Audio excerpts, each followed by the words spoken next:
भी महसूस किया है कि जब सब कुछ ठीक चल रहा होता है, फिर भी अंदर एक अजीब सी बेचैनी रहती है, जैसे कि दिल बार बार डर से भर जाता है, बिना किसी खास वजह के।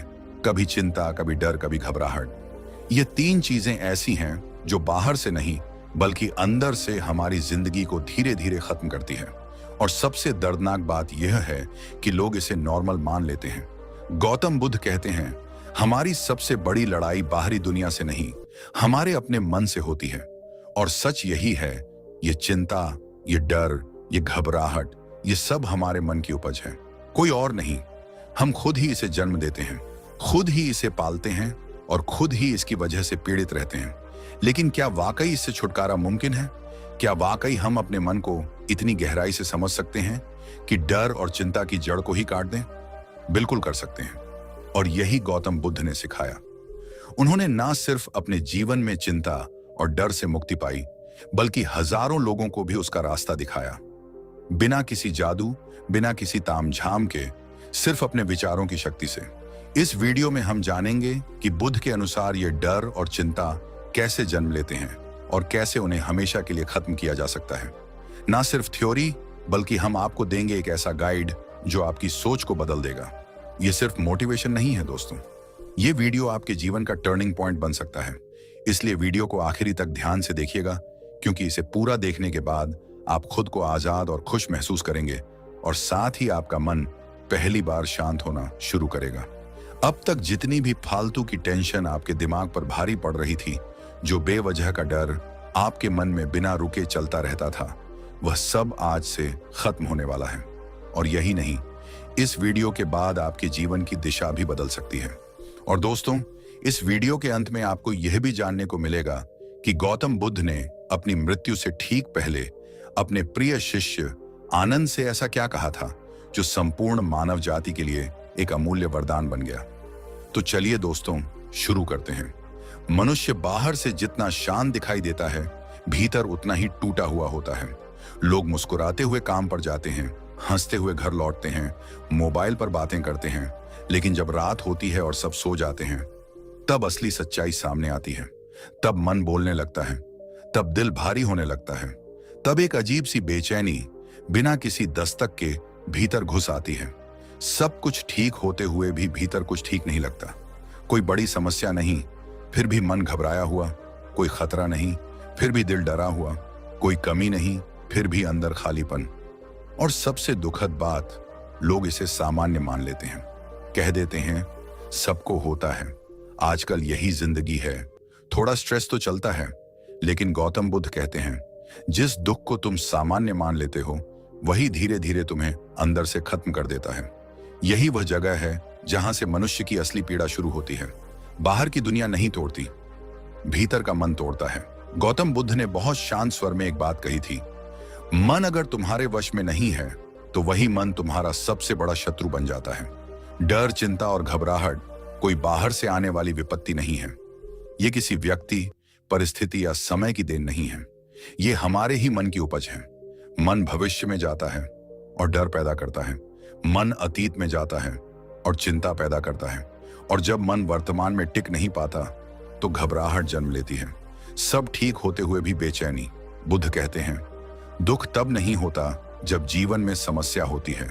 दुख तब होता है जब मन उस समस्या से पहले ही हार मान लेता है।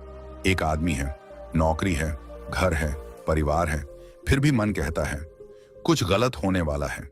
एक स्त्री है, सब रिश्ते हैं, सब ठीक है, फिर भी दिल घबराता है, कहीं सब छिन न जाए। एक युवा है, भविष्य सामने है, फिर भी डर बैठा है, अगर मैं असफल हो गया तो। यह डर वास्तविक नहीं है, यह डर कल्पना है। और बुद्ध कहते हैं, कल्पना से पैदा हुआ दुख वास्तविक दुख से भी ज्यादा खतरनाक होता है, क्योंकि वास्तविक दुख एक दिन खत्म हो जाता है, पर कल्पना का दुख हर दिन मन को जलाता है। डर कैसे जन्म लेता है? गौतम बुद्ध ने डर को कभी पाप नहीं कहा। उन्होंने डर को समझने की बात कही। वे कहते थे, डर तब पैदा होता है जब मन किसी चीज को पकड़े रहना चाहता है। पैसे को पकड़े रहना, रिश्तों को पकड़े रहना, इज्जत को पकड़े रहना, भविष्य को पकड़ने की कोशिश करना। और जब मन पकड़ता है तो डर पैदा होता है। डर यही कहता है, अगर यह चला गया तो, अगर ऐसा हो गया तो, अगर मैं टूट गया तो। और यहीं से बेचैनी शुरू होती है। मन को समझे बिना शांति नहीं। बुद्ध ने कहा था, जिसने मन को समझ लिया उसने दुख की जड़ को समझ लिया। लेकिन हम क्या करते हैं? हम मन को समझने की जगह मन से लड़ते हैं। डर आया, दबा दिया। चिंता आई, मोबाइल चला लिया। घबराहट आई, खुद को व्यस्त कर लिया। पर बुद्ध कहते हैं, जिस चीज को तुम देखना नहीं चाहते वही तुम्हें नियंत्रित करती है। मन को देखने की कला ही बुद्ध की सबसे बड़ी शिक्षा है। जब घबराहट आती है, सांस तेज हो जाती है, दिल जोर से धड़कता है, शरीर कांपता है। बुद्ध ने कहा, मन और सांस एक ही रस्सी के 2 सिरे हैं। अगर तुम सांस को देख सको तो मन खुद शांत होने लगता है। कोई मंत्र नहीं, कोई पूजा नहीं, कोई दिखावा नहीं, बस सांस को देखना, जैसी है वैसी। यही ध्यान है, यही साक्षी भाव है। बुद्ध कहते हैं, तुम अपने डर नहीं हो, तुम अपने विचार नहीं हो, तुम वह हो जो इन सब को देख सकता है। जब डर आए तो उसे देखो, नाम दो, ये डर है, बस इतना ही। न लड़ो, न भागो, न दबाओ, और आश्चर्य होगा, डर कमजोर पड़ने लगेगा। क्योंकि जो देखा जाता है वह टिक नहीं पाता। चिंता भविष्य की आग है, और यह आग सबसे पहले उसी को जलाती है जो इसे जलाए रखता है। अगर ऐसा हो गया तो, अगर वैसा हो गया तो, बुद्ध कहते हैं, जो अभी नहीं हुआ उसके लिए आज जलना जीवन के खिलाफ अपराध है। वर्तमान क्षण ही जीवन है, बाकी सब कल्पना। जब मन को देखा जाता है तो मन बदलने लगता है। डर आता है और चला जाता है, चिंता आती है और चली जाती है, और एक दिन तुम देखोगे डर पहले जैसा ताकतवर नहीं रहा। बुद्ध कहते हैं, मुक्ति एक दिन में नहीं आती, लेकिन शुरुआत एक क्षण में हो जाती है। जब मन की इस पहली परत को समझ लिया जाता है, जब यह साफ हो जाता है कि डर और बेचैनी बाहर से नहीं आती, तब एक और गहरी सच्चाई सामने आती है। मन सिर्फ डर ही नहीं बनाता, मन पहचान भी बनाता है, अपेक्षाएं भी बनाता है, बंधन भी बनाता है, जिसे समझे बिना मुक्ति अधूरी रहती है। लेकिन उससे पहले इस पहले सच को अपने भीतर बैठने दीजिए। मन को देखना सीखिए, डर को पहचानिए, और सांस के साथ वर्तमान में लौट आइए। पहली परत उतर चुकी है, मन की बेचैनी, डर और चिंता को पहचान लिया गया है। अब मन थोड़ी देर के लिए शांत हुआ है, जैसे तूफान के बाद समुद्र कुछ पल के लिए ठहर जाता है। लेकिन यहीं रुक जाना सबसे बड़ी भूल है, क्योंकि गौतम बुद्ध कहते हैं, मन को शांत करना लक्ष्य नहीं है, मन को समझ लेना ही मुक्ति की शुरुआत है। यहीं से असली साधना शुरू होती है। मनुष्य अक्सर बुद्ध को किताबों में बंद कर देता है, कुछ सुंदर वाक्य, कुछ गहरे कोट्स, कुछ तस्वीरें, और फिर जीवन वही का वही। लेकिन बुद्ध कभी शब्द नहीं थे, बुद्ध अनुभव थे। उन्होंने ज्ञान नहीं दिया, उन्होंने देखने की कला सिखाई, और यही सबसे कठिन है। जब बेचैनी आती है तो हम तुरंत समाधान ढूंढते हैं, कोई उपाय, कोई मंत्र, कोई रास्ता। लेकिन बुद्ध कहते हैं, जो समाधान खोज रहा है वही समस्या को जिंदा रखता है, क्योंकि समाधान भविष्य में है और समस्या अभी है। यहीं से बुद्ध की पहली गहरी शिक्षा शुरू होती है, साक्षी भाव। साक्षी होने का अर्थ चुप रहना नहीं है, साक्षी होने का अर्थ भाग जाना नहीं है। साक्षी होने का अर्थ है जो हो रहा है उसे बिना बदले देखना। जब डर उठे तो उसे सुधारने की कोशिश मत करो, बस देखो, दिल तेज धड़क रहा है, हाथ पसीने से भर गए हैं, सीने में भारीपन है, बस देखो। बुद्ध कहते हैं, जिस क्षण तुम देखने लगते हो उसी क्षण तुम डर नहीं रहते। डर देखा जा सकता है, लेकिन देखने वाला डर नहीं होता। यही फर्क है। यहां अधिकतर लोग चूक जाते हैं। वे देखने लगते हैं, लेकिन भीतर से चाहते हैं कि डर खत्म हो जाए। और बुद्ध कहते हैं, यही चाह फिर से दुख बन जाती है। साक्षी भाव में कोई इच्छा नहीं होती, न खत्म करने की, न बदलने की, बस उपस्थिति। धीरे धीरे एक अद्भुत चीज होती है। डर आता है, रुकता है और चला जाता है। तुम कुछ नहीं करते, फिर भी सब बदल जाता है। यही बुद्ध का मार्ग है, अकर्म में कर्म। लेकिन मन बहुत चालाक है। वह कहता है, ठीक है, मैं देख रहा हूं, लेकिन अगला कदम क्या है? और यहीं बुद्ध हमें और गहराई में ले जाते हैं, विपश्यना। विपश्यना कोई तकनीक नहीं है, यह जीवन को देखने का ढंग है। बुद्ध कहते हैं, हर अनुभूति अस्थायी है, हर भावना उठती है और गिरती है, दुख भी, सुख भी। जब तुम भीतर उठती हर अनुभूति को देखना शुरू करते हो तो मन को पहली बार यह एहसास होता है, कुछ भी स्थायी नहीं है। और यही एहसास डर की जड़ को काट देता है, क्योंकि डर हमेशा स्थायी चीजों से जुड़ा होता है। दर्द हो रहा है, तो मन कहता है ये हमेशा रहेगा। घबराहट आ रही है तो मन कहता है मैं बिगड़ जाऊंगा। लेकिन विपश्यना में तुम देखते हो यह आया, ये रुका, ये गया, और मन पहली बार शांत हो जाता है। बुद्ध ने कभी कहा नहीं मुझ पर विश्वास करो, उन्होंने कहा देखो यही फर्क है धर्म और अनुभव में। अब आते हैं श्वास पर ध्यान पर। श्वास सबसे साधारण चीज है, इतनी साधारण कि हम उसे महत्व ही नहीं देते। लेकिन बुद्ध कहते हैं जो सबसे सरल है वही सबसे गहरा द्वार है। जब मन बिखरता है तो श्वास बिखर जाती है, जब मन डरता है तो श्वास उखड़ जाती है। श्वास मन का आईना है। जब तुम श्वास को देखते हो तो तुम वर्तमान में आ जाते हो। डर भविष्य में होता है, अफसोस अतीत में होता है, लेकिन श्वास हमेशा अभी होती है। यही कारण है कि बुद्ध ने श्वास को चुना। कोई जोर नहीं, कोई नियंत्रण नहीं, बस देखना श्वास अंदर जा रही है, श्वास बाहर जा रही है, और अचानक मन शांत होने लगता है। क्यों? क्योंकि मन अब कहीं भाग नहीं रहा।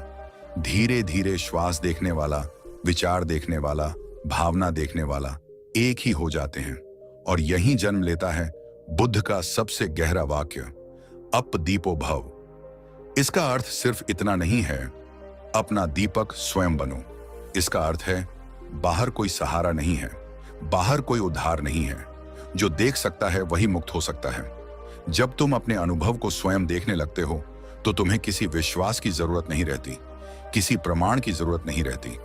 तुम्हारा अनुभव ही तुम्हारा सत्य बन जाता है, और यही बुद्ध चाहते थे। अब एक बहुत गहरी बात, अधिकतर लोग कहते हैं मैं ध्यान करता हूं फिर भी मन अशांत है। बुद्ध कहते हैं ध्यान का उद्देश्य शांति नहीं है, ध्यान का उद्देश्य स्पष्टता है। जब स्पष्टता आती है तो शांति अपने आप उतरती है। धीरे धीरे तुम देखोगे मन अब पहले जैसा हावी नहीं रहा। विचार आते हैं लेकिन बहा नहीं ले जाते, डर आता है लेकिन पहचान नहीं बनाता, और यहीं से जीवन बदलना शुरू होता है। लेकिन यह अंत नहीं है, यह तो बस शुरुआत है। क्योंकि जब मन शांत होता है तो एक और परत सामने आती है। मन पूछता है मैं कौन हूं, लेकिन अभी नहीं। अभी इस अनुभव को भीतर उतरने दीजिए, साक्षी बनना सीखिए, देखना सीखिए, श्वास में लौटना सीखिए, क्योंकि जो देख सकता है वह कभी खो नहीं सकता। और यहीं, बिल्कुल यहीं अगला विषय जन्म लेता है, मन की पहचान, मैंपन, अहंकार। मन अब थोड़ा शांत हो चुका है, श्वास देखी जा चुकी है, साक्षी भाव की झलक मिल चुकी है, लेकिन भीतर अभी भी कुछ कांपता है, एक बहुत महीन सी थरथराहट जिसे शब्दों में पकड़ना मुश्किल है। बुद्ध कहते हैं जब मन शांत होता है तभी असली डर सामने आता है, क्योंकि शोर में डर छिपा रहता है, शांति में डर दिखाई देता है। और यही वह क्षण है जहां अधिकतर लोग पीछे लौट जाते हैं, क्योंकि डर को देखना हिम्मत का काम है। डर एक नहीं होता, डर कई चेहरों में आता है, और हर चेहरा हमें अलग तरह से तोड़ता है। लेकिन बुद्ध कहते हैं डर के चेहरे अलग हो सकते हैं, जड़ एक ही होती है, और जब जड़ दिखने लगती है तो डर कमजोर पड़ने लगता है। सबसे पहले आता है वह डर जो हमें हर दिन अभिनय करने पर मजबूर करता है, दूसरों की नजरों में अच्छे दिखने का डर। कोई कुछ कह ना दे, कोई ठुकरा न दे, कोई कम न समझ ले। हम अपने शब्द तौलते हैं, अपने भाव छुपाते हैं, अपने सच को दबा देते हैं। भीतर कुछ और होता है, बाहर कुछ और दिखाते हैं, और हर रात जब अकेले होते हैं मन थक जाता है। बुद्ध कहते हैं जिसने खुद को स्वीकार नहीं किया वह दुनिया से स्वीकार्यता मांगता रहेगा। यह डर बहुत पुराना है, बचपन से शुरू होता है। ऐसा मत करो, ऐसा बनो, तभी तुम्हें प्यार मिलेगा। और मन सीख लेता है, प्यार शर्तों पर मिलता है। यहीं से डर जन्म लेता है। फिर आता है भविष्य का डर, जो अभी नहीं है लेकिन मन उसे हर पल जीता है। कल क्या होगा, नौकरी रहेगी या नहीं, रिश्ते टिकेंगे या नहीं, शरीर साथ देगा या नहीं। बुद्ध कहते हैं भविष्य मन का सबसे सुंदर भ्रम है और सबसे खतरनाक भी, क्योंकि भविष्य कभी आता ही नहीं। जब आता है तो वर्तमान बन जाता है, लेकिन मन उसे पकड़कर बैठा रहता है और वर्तमान हाथ से फिसलता रहता है। फिर एक और डर है जिसके बारे में कोई खुलकर बात नहीं करता, अकेले रह जाने का डर। लोगों के बीच होते हुए भी भीतर अकेले होने का डर। फोन बंद हो जाए, कोई मैसेज ना करे, कोई आवाज ना हो तो मन घबरा जाता है। बुद्ध कहते हैं जो अकेले बैठ नहीं सकता वह खुद से भाग रहा है। अकेलापन समस्या नहीं है, खुद से सामना करना समस्या है। और यही डर हमें शोर, भीड़, रिश्तों और व्यस्तता में छुपा देता है। और फिर सबसे गहरा डर, जिसका नाम सुनते ही मन कांप जाता है, अंत का डर, शरीर के खत्म होने का डर, सब कुछ छूट जाने का डर। बुद्ध इस डर से भागे नहीं, उन्होंने इसे देखा। वे कहते हैं, जो बदल रहा है वह खत्म होगा, लेकिन जो देख रहा है वह नहीं मरता। मृत्यु का डर असल में शरीर से पहचान का डर है। जब हम खुद को सिर्फ शरीर मान लेते हैं तो अंत भयावह लगता है। चारों डर अलग अलग दिखते हैं, लेकिन बुद्ध कहते हैं इन सब की जड़ एक है, मैं को बचाने का डर, मैं को खो देने का डर, मैं को बनाए रखने का डर। यहीं से अगला द्वार खुलता है, लेकिन उससे पहले इन डरों को देखना जरूरी है, न मिटाने के लिए, नहीं, समझने के लिए। जब डर आए तो उसे लड़ो मत। बुद्ध कहते हैं जो लड़ता है वह हारता है। डर को देखो, उसका नाम लो, उसकी संवेदना को महसूस करो, सीने में कसाव, गले में रुकावट, पेट में हलचल, बस देखो और देखो। डर बदलता है, जो बदल रहा है वह तुम नहीं हो सकते। धीरे धीरे मन यह सीखने लगता है, डर आता है लेकिन मैं सुरक्षित हूं, और यही सुरक्षा अंदर से पैदा होती है। बाहर कुछ बदले या न बदले, भीतर कुछ स्थिर हो जाता है। बुद्ध कहते हैं जब डर दिखने लगता है तो करुणा जन्म लेती है, अपने लिए भी, दूसरों के लिए भी, क्योंकि तब समझ आता है सब डर रहे हैं, कोई दिखा रहा है, कोई छुपा रहा है। अब यहाँ एक बहुत सूक्ष्म मोड़ है। जब डर कमजोर होता है तो मन एक नई चाल चलता है। वह कहता है अगर डर चला गया तो मैं कौन हूं, और यहीं से अगली यात्रा शुरू होती है। मैं कौन हूं, यह मैं आया कहां से, और क्या यह सच में है? अभी बस यहीं ठहरिए, डर को देखिए, उसकी जड़ को पहचानिए, और याद रखिए बुद्ध कहते हैं जिसने डर को देख लिया उसने स्वतंत्रता की पहली सांस ले ली। जब आप कहें डर को देख लिया गया है, उसकी जड़ पहचान ली गई है। मन अब पहले जैसा नहीं रहा, अब शोर कम है, अब भागने की जरूरत कम है, अब भीतर एक अजीब सी शांति है, लेकिन उसके साथ एक सवाल भी है। अगर डर नहीं है तो सहारा कहाँ है? यहीं पर अधिकतर लोग फिर किसी बाहरी चीज को पकड़ने लगते हैं, कोई व्यक्ति, कोई विचार, कोई गुरु, कोई शब्द। लेकिन गौतम बुद्ध यहां रुक जाते हैं और बहुत धीमे स्वर में कहते हैं अप दीपो भव, अपना दीपक स्वयं बनो। यह वाक्य सुनने में बहुत सुंदर लगता है, लेकिन इसका अर्थ आसान नहीं है। यह आत्मनिर्भरता का नारा नहीं है, यह अहंकार का उत्सव नहीं है, यह अकेले चलने की जिद नहीं है, यह उससे कहीं ज्यादा गहरा है। बुद्ध यह नहीं कह रहे कि किसी की जरूरत नहीं है, वे यह कह रहे हैं जो चाहिए वह बाहर नहीं है। अब जरा अपने जीवन को देखिए, जब दुख आता है तो हम किसे खोजते हैं? कोई ऐसा जो समझ ले, कोई ऐसा जो संभाल ले, कोई ऐसा जो भरोसा दे दे कि सब ठीक हो जाएगा। लेकिन बुद्ध कहते हैं जब तक तुम बाहर से संभाले जाना चाहते हो तब तक भीतर की शक्ति सोई रहेगी। अप दीपो भव का अर्थ है जब अंधेरा हो तो किसी और के दीपक की तरफ मत देखो, अपने भीतर देखो। लोग अक्सर पूछते हैं अगर मैं टूट जाऊं तो? बुद्ध मुस्कुराकर कहते हैं जो टूट सकता है वह तुम नहीं हो, तुम वह हो जो टूटते हुए को देख सकता है। यही देखने वाला तुम्हारा दीपक है। जीवन में कई बार ऐसा समय आता है जब सब साथ छोड़ देता है, रिश्ते भी, शब्द भी, आश्वासन भी, और तब भीतर एक सन्नाटा होता है। अधिकतर लोग उस सन्नाटे से डरते हैं, लेकिन बुद्ध कहते हैं यही वह जगह है जहां तुम्हारा दीपक जल सकता है।